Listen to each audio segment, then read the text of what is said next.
You recording? Yes, indeed. My name is Hubert Wingate, MY0297.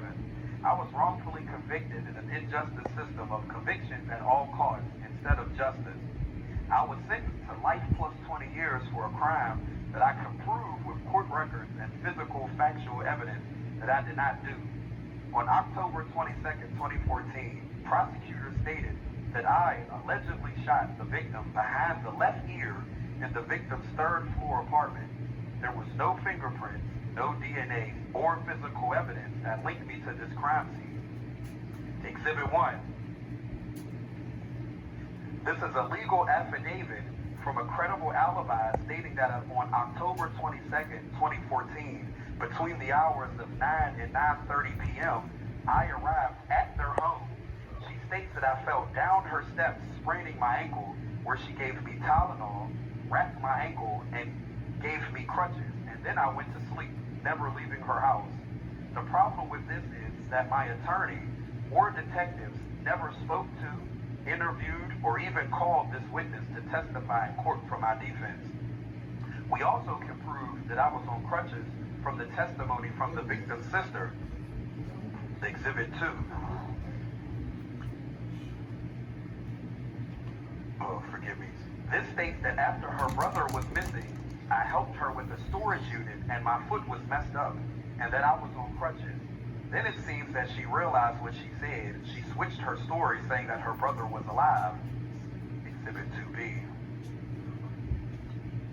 Oh, work with me. Can you see it? Yep, you're good. This is wrong because I'm in prison, so work with me. Yeah. The head detective testified that during the course of the investigation, he found that the victim's last outgoing call or text message from the victim's phone was an outgoing text message at 8:28 a.m. the morning of October 23rd, 2014. Exhibit 2. But the theory was that the victim was allegedly killed the night before on October 22nd, 2014. So how is he communicating in the morning?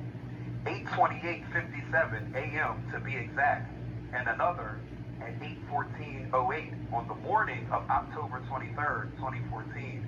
Exhibit 20. Nice.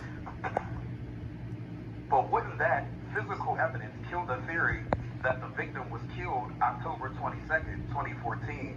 In Pennsylvania, guilt must be proved and not merely conjectured. Exhibit 4.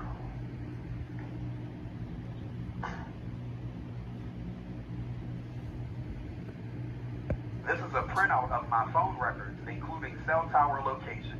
The highlighted slots were slots consistent with the victim's last outgoing message. This shows that I had an incoming call at 8:29 a.m., just 2 seconds after the victim's last outgoing message, and another at 8:38 a.m. on October 23rd, 2014. 9 minutes later in the location of cell tower 369, which is proven to be the cell tower where my alibi lives. Exhibit 5.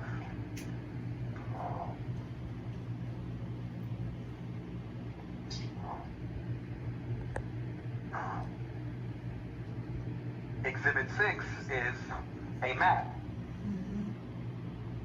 from Google Maps stating that the distance from the victims to my alibis is 3.9 miles, 18 minutes with no lights or traffic. So I would have to shoot the victim behind the ear, which is a particular position, meaning that it would have to take time. The victim would have to be in a certain angle, which would also take time. So at 8